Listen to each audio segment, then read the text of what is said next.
friends, welcome back to the Crooked Spoon. I'm so glad you're here.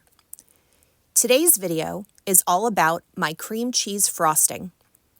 I use this frosting on my cinnamon buns.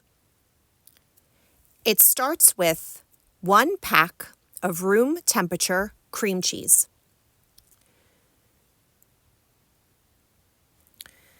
If you're in a bit of a time pinch, it's okay to soften cream cheese or butter in a microwave, but most bakers will tell you that your product will be much better in the end if you give it time to soften on your counter in your kitchen.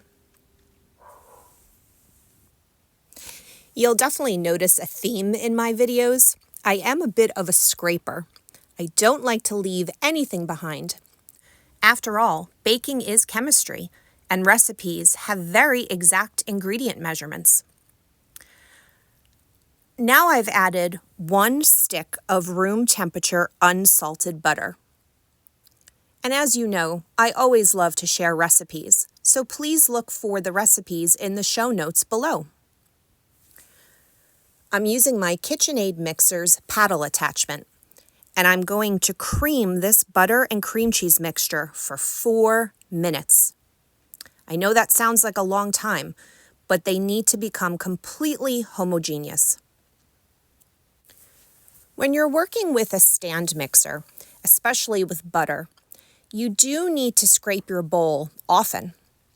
The paddle will always push the ingredients outside to the edge of the bowl, and it's very important that you scrape that back down to the bottom so that the ingredients can continue to mix thoroughly. So after 4 minutes, here's what my cream cheese and butter mixture looks like. I was especially excited to share this particular frosting recipe with you because, as you know, I'm a cottage baker owner. That is, I have my state permit through their Cottage Food Operators program. And this cream cheese frosting happens to be a non-TCS food. That is, it's essentially shelf stable. It's non-hazardous. So this is a really great recipe that is safe. There I was putting my sifter on the edge of my bowl because now it's time to add 4 cups of powdered sugar. The sifter ensures that there won't be any clumps and that my end product will be smooth and creamy. This recipe is quite large and it does yield 5 cups of frosting. So in a typical week, I usually make 1 batch in order to be used across multiple orders of cinnamon buns. Once my 4 cups of powdered sugar is in the bowl, I'm going to put the paddle back on and set my speed setting to just stir. We want to carefully incorporate that powdered sugar without having a dust of powdered sugar smoke come up.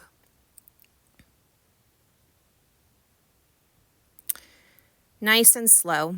And there I am scraping again, making sure that all the powdered sugar is off the sides. It can get very sort of staticky and stick to the steel bowl.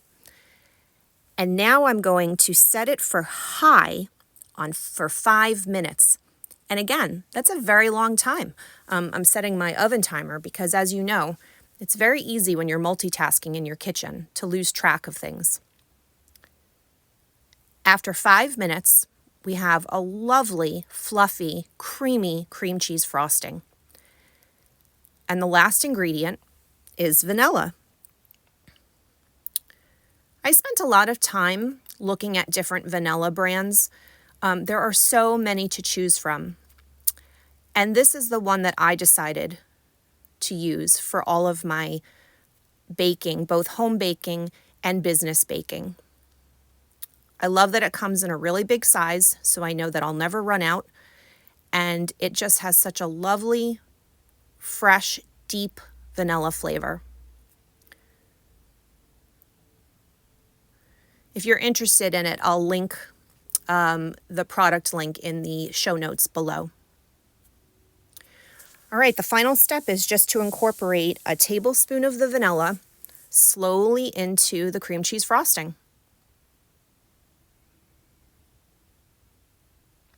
And there you have it. My cream cheese frosting, perfect for cinnamon buns, and also non-hazardous, perfect for anyone who's running a cottage food bakery business.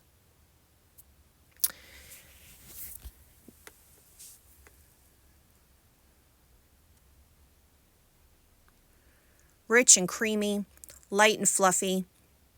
Next up, I'm going to partition it into little 4-ounce cups, as I like to provide my cinnamon buns plain with these little 4-ounce cups of frosting for my customers to put as much or as little as they would like on each of their cinnamon buns.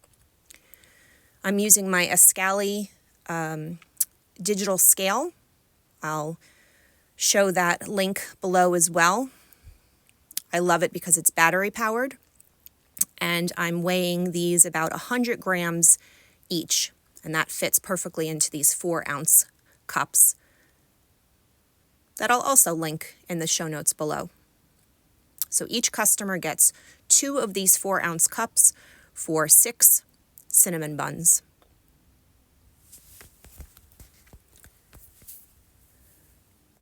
Finally, I'd like to explain a little bit more about what I mean by a non-hazardous cream cheese frosting recipe. I sent my cream cheese frosting to a food testing lab in order to prove, essentially, that it was shelf stable. The food safety lab ran some tests, specifically pH and water content, and when I got my results, it did show that my pH and my water content numbers were in fact within the range, as you can see on this chart, to be considered a non-TCS food. Thanks so much for watching, friends. I'll see you in the next video.